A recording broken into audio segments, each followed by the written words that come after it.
ICICI prudential MC IPO आज इसका final decision हो जाएगा क्योंकि आज ही क्लोजिंग है। मैं आपका पूरा कंफ्यूजन क्लियर कर दूंगा। 17 पेज का पूरा पीडीएफ बना के लाया हूं तो कंफ्यूजन नहीं रहने वाला है भाई। यहाँ पे देखो ओपनिंग क्लोजिंग ये सारा चीजें डिस्कस हो चुका है। आज क्लोजिंग आईपीओ की है। डिटेल वगैरह पे नहीं जाएंगे। यहाँ पे केवल ये देखेंगे फ्रेश है कि नहीं, तो यहाँ पे फ्रेश नहीं है। पूरा का पूरा फ्रेश है, थोड़ा सा नेगेटिव पॉइंट है बट इतना नेगेटिव नहीं है। अभी मैं प्रमोटर होल्डिंग दिखाऊंगा, वहां से क्लियर कर दूंगा कि क्यों बोल रहा हूँ इतना नेगेटिव नहीं है। यहाँ पे रिजर्वेशन की बात करें तो क्यूआईबी के लिए यहाँ पे आप देखो 47.5% का कर इन्वेस्टर का लिखा हुआ है। तो मेनली रिटेल का बात करना तो रिटेल का 33.25% का पोर्शन, मतलब करीब 35% के अराउंड पोर्शन था। तो ये इंपॉर्टेंट पॉइंट है, पॉजिटिव है। अब यहाँ से मेन रिव्यू शुरू होता है कंपनी जो करती क्या है। तो कंपनी भाई एसेट मैनेजमेंट कंपनी है। कंपनी क्या करती है? कंपनी क्या करती है? Mutual fund PMS portfolio management service हो गया, अल्टरनेटिव इन्वेस्टमेंट फंड यानी एआईएफ और of share advisory service provide करती है। म्यूचुअल फंड की मेनली कंपनी होती है, पीएमएस वाली सर्विसेज भी प्रोवाइड करती है और एआईएफ मतलब अल्टरनेटिव इन्वेस्टमेंट फंड की जो चीजें होती हैं उसको भी कंपनी प्रोवाइड करती है। तो ये सारा कुछ कंपनी का काम है और इस सेक्टर में ग्रोथ कहीं ना कहीं है भाई, तगड़ा ग्रोथ यहाँ पे देखने को मिलेगा। जैसे जैसे इंडिया का जो यूथ हो गया या इंडिया की जो ऑडियंस हो गई है वो इन चीजों को लेकर, वेल्थ को लेकर ज्यादा जो है विचार करेंगे कि मुझे ऐसे जगह इन्वेस्ट करना है जो अच्छा रिटर्न दे, ऐसे जगह करना है जो बढ़िया सब कुछ करे, तो वो कहीं ना कहीं इन सब चीजों की तरफ भाग रहे हैं। धीरे धीरे आप देखो ग्रोथ तगड़ा देखने को मिलेगा। इन सब भाई सेक्टर में तगड़ा ग्रोथ देखने को मिलता है। इस कंपनी की बहुत सारी पॉजिटिव चीजें यहाँ पे देख सकते हो। जैसे इसके पास 143 म्यूचुअल फंड स्कीम मैनेज कर रही है। ये सारा कुछ कंपनी कर रही है। ये सब आप चाहो तो पढ़ सकते हो, ज्यादा कुछ पढ़ने की जरूरत नहीं है। हमें यही जानना था सेक्टर क्या है। सेक्टर इसका तगड़ा सेक्टर है, स्ट्रॉन्ग सेक्टर है। और फाइनेंशियल की बात करें तो यहाँ पे फाइनेंशियल 24 से 25 का यहाँ पे नीचे पूरा डेटा एनालाइज है, इसको हम पढ़ देते हैं और इसको पढ़ने की पूरा जरूरत नहीं है, यही नीचे से काम हो जाएगा। 24 से 25 में कैसे ग्रोथ की है। अब रेवेन्यू ग्रोथ देखेंगे 32% का हुआ है, इबिडा ग्रोथ 31% का हुआ है, पेट मार्जिन का जो ग्रोथ हुआ है 29% का हुआ है, शानदार। वहीं फाइनेंशियल ईयर 25 में हम बात करें इबिडा मार्जिन तो 73% का एक्स्ट्रा ऑर्डनरी भाई, पेट मार्जिन 53% का मतलब एक्स्ट्रा ऑर्डनरी भाई, एक्स्ट्रा ऑर्डनरी यहाँ पे परफॉर्मेंस देखने को मिल रहा है। तो आओ यहाँ पे कुछ इंडिकेटर देखते हैं। जैसे ईपीएस वगैरह हो गया, ईपीएस 53 का, पी जो है 40.37 का, प्री आईपीओ की बात हो रही है।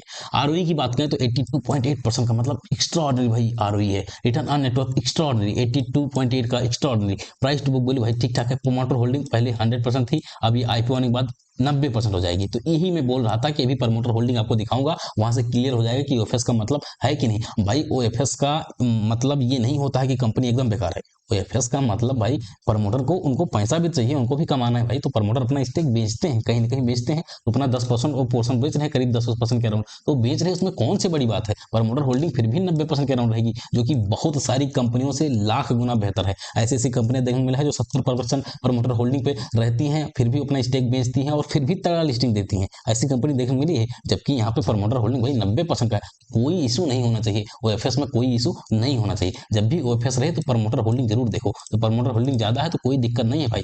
ऑब्जेक्टिव की बात करें तो ऑब्जेक्टिव यहाँ पे क्या ही होगा, पूरा का पूरा ओएफएस था। पीयर कंपेरिजन करते हैं। देखो पीयर में यहाँ पे लिस्टेड पीयर हैं, बढ़िया बढ़िया, एचडीएफसी हो गया, निप्पॉन हो गया, आदित्य बिरला हो गया, ये सारे यहाँ पे देखने को मिल रहे हैं। और इनका हम पीयर रैंकिंग बना के पहले से लाए हैं, आपको यहाँ पे पढ़ने की जरूरत नहीं है। मैं रैंकिंग बना के ला चुका हूँ दोस्त। और यहाँ पे रैंकिंग दे लेते हैं। नंबर 1 पे आपको यहीं पे बता देता हूँ। नंबर 1 पे आईसीआईसी का है, दूसरे पे एचडीएफसी का है, तीसरे पे निप्पॉन लाइफ का मिलेगा। जिस क्रम में यहाँ पे लिखा है उसी क्रम में है। तो अपना जो आईपीओ है नंबर 1 पे देखने को मिला है। नंबर 1 आने का रीजन रिटर्न ऑन नेटवर्क सबसे ज्यादा extra ordinary return on network है। नंबर 2 की कंडीशन हमें देखना पड़ता है कि पी रीजनेबल है कि नहीं। तो पी भाई बिल्कुल रीजनेबल है। 40 का पी मतलब रीजनेबल पी पे जो है आईपीओ आ रहा है, कोई दिक्कत वाली बात नहीं है।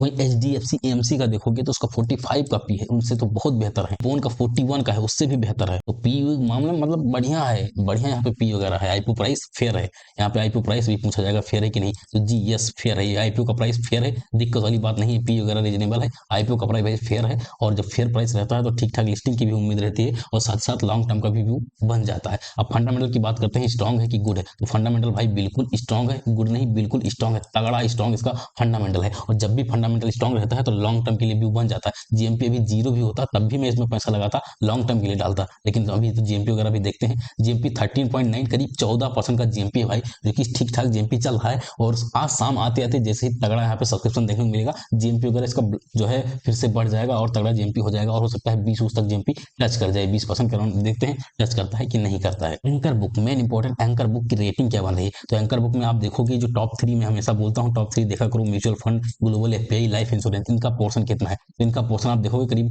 97% के अराउंड टोटल इनका पोर्शन है। तो ये एक पॉजिटिव पॉइंट है, और 97% का पोर्शन जब होता है तो आप समझ जाओ कि इनका रेटिंग 9 से ऊपर जाने वाला है। 9 से कितना ऊपर जा रहा है? 9.4 के अराउंड रेटिंग आ रहा है, जो कि शानदार रेटिंग। मीशो की भी ऐसे कुछ रेटिंग बनी थी और एलजी की भी ऐसे कुछ रेटिंग बनी थी। तो शानदार रेटिंग में इनका एंकर बुक है भाई। तो एंकर बुक, बढ़िया बढ़िया एंकर बुक, यहाँ पैसा लगाए हैं तो कुछ तो सोच समझ के लगाए होंगे भाई। लगता है कि लिस्टिंग गेन वगैरह कितना हो सकता है। तो लिस्टिंग की बात करें तो मुझे लगता है कि इसमें बाइंग ऑर्डर ज्यादा देखने को मिल सकता है। आईसीआईसी के पास एक खुद का ब्रांड वैल्यू है और बहुत सारी चीज़ इसके पास हैं, इसलिए मुझे लग रहा है इसमें बाइंग ऑर्डर जहां तक ज़्यादा देखने को मिलेगा। एंकर बुक भी शानदार है, इस वजह से कहीं ना कहीं बाइंग ऑर्डर मुझे लग रहा है ज़्यादा देखने को मिलेगा। और लिस्टिंग में कुछ हो सकता है बड़ा हो जाए और लिस्टिंग ठीक ठाक मिलने की उम्मीद हो जाए, 20-25% का ऐसा कोई लिस्टिंग हो सकता है, हो जाए ऐसा अभी का एक्सपेक्टेशन है मेरा। बाकी लिस्टिंग आते आते मैं और वीडियो बना दूंगा, उस पर पूरा क्लियर हो जाएगा। फिलहाल इस आईपीओ में अब करना क्या है, फाइनल डिसीजन की बात करें तो मैं पर्सनली इस आईपीओ में फुल फोर्स के साथ अप्लाई कर रहा हूँ। फुल फोर्स का मतलब ये हुआ कि जितने भी मेरे पास पैन कार्ड है उसमें एक एक लॉट लगने वाला है, और शेयर होल्डर जो भी कोटा है उसमें भी अप्लाई होने वाला है।